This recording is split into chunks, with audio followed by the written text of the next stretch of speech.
Hello' guys, কি খবৰ আপোনালোকৰ? আশা কৰোঁ আপোনালোকৰ সকলোৰে খবৰ ভালে, মোৰ বৰ্তমান ভালে। সকলোকে স্বাগতম জনাইছোঁ মোৰ অন্য এটি নতুন ভিডিঅ'লৈ। আৰু আজি ভিডিঅ' বিশেষ একো নাই, মই আজি ৰাতিনো কি বনাওঁ সেইটোকে অকণমান দেখাম বুলি ভাবোঁ।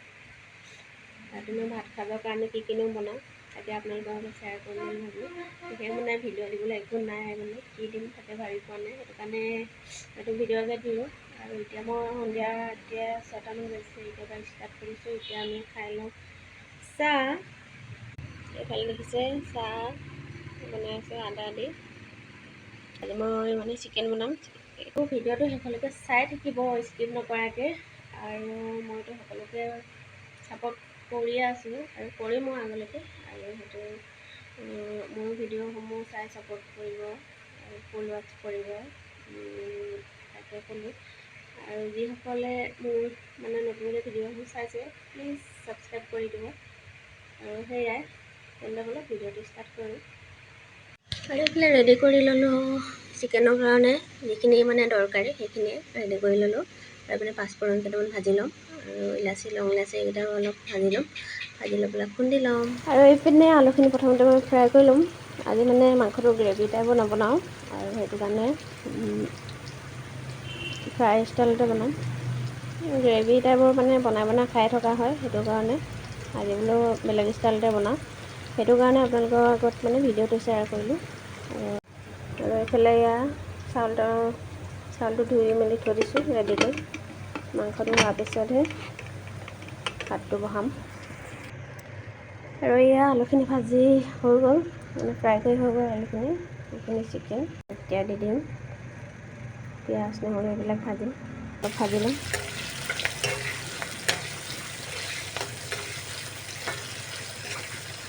ফেনৰ আৱাজ সৰসৰাই আছে। ইয়াতো এইকেইদিন অলপ গৰম হৈছে, অসমৰ দৰে। ইমানো ইয়াত গৰম নাই, গৰম ঠাণ্ডা লিমিট হৈ থাকে। অসমতো এতিয়া একেবাৰে গৰম বুলি ক'লে আৰু ৰক্ষা নাই। ইয়াত বাৰু এইখিনিৰ পৰা গৰম বাৰু ইমান নাই ইয়াত। পিঁয়াজখিনি ভাজিলোঁ, তাৰপিছত আৰু মাংসখিনি অলপ টাইম ভাজি ল'ম ৰঙচুৱা হোৱাকৈ। দেখাই নাথাকিলোঁ আৰু হালধি নিমখ এইবিলাক চব দি দিলোঁ, কিমান আৰু দেখাম। এতিয়া আৰু কিনো চবে জানেই সকলোৱে। আদা নহৰু দিয়াই নাই। এইফালে মছলাখিনি ৰেডি কৰি থৈছোঁ। এইখিনি আলু ফ্ৰাই, এইফালে দি দিলোঁ আদা নহৰু জলকীয়া এইবিলাক দি দিলোঁ।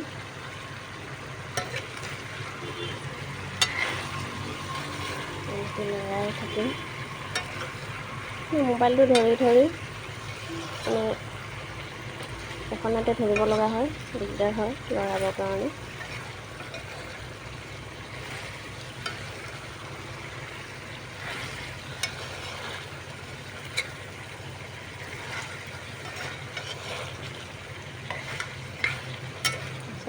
ঢাকি দিম এতিয়া।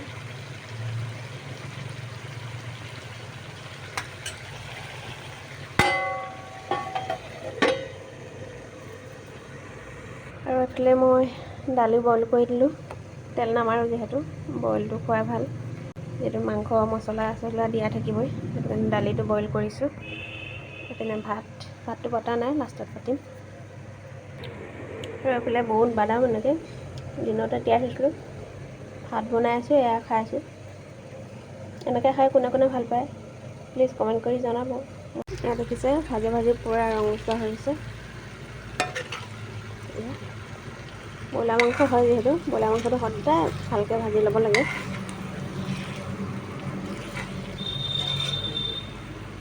ৰঙচুৱা হৈ গৈছে। এতিয়া মই ইয়াত দি দিম আলুখিনি দি দিম।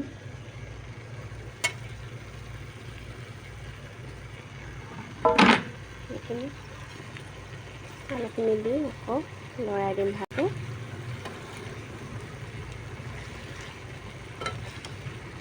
এতিয়া মই দি দিম সেইখিনি মছলাখিনি।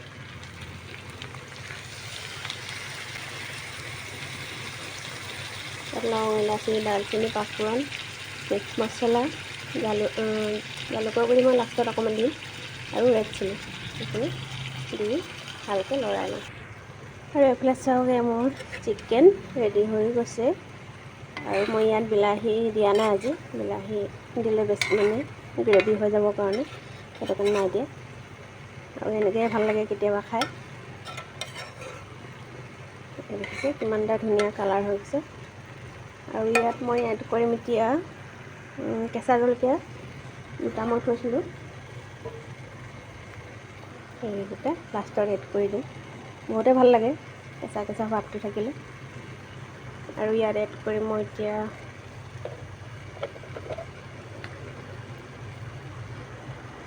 জালুকৰ গুড়ি অকণমান,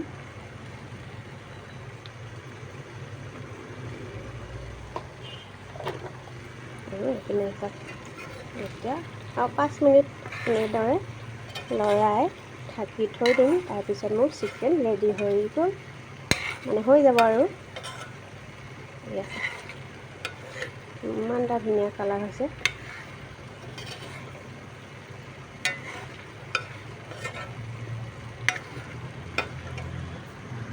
এতিয়া মোৰ চিকেন ৰেডি হৈ গ'ল। চাওক কেঁচা জলকীয়াকেইটা ওপৰতে এনেদৰে থাকিব আৰু সিজিব নিদিওঁ। চিকেন ৰেডি হৈ গ'ল। আৰু ভিডিঅ'টো কেনেকুৱা লাগিলে, যদি ভাল লাগিলে লাইক কমেণ্ট কৰি দিব। আৰু যিসকল নতুনকৈ মোৰ ভিডিঅ'সমূহ চাই আছে প্লিজ ছাবস্ক্ৰাইব কৰি দিব।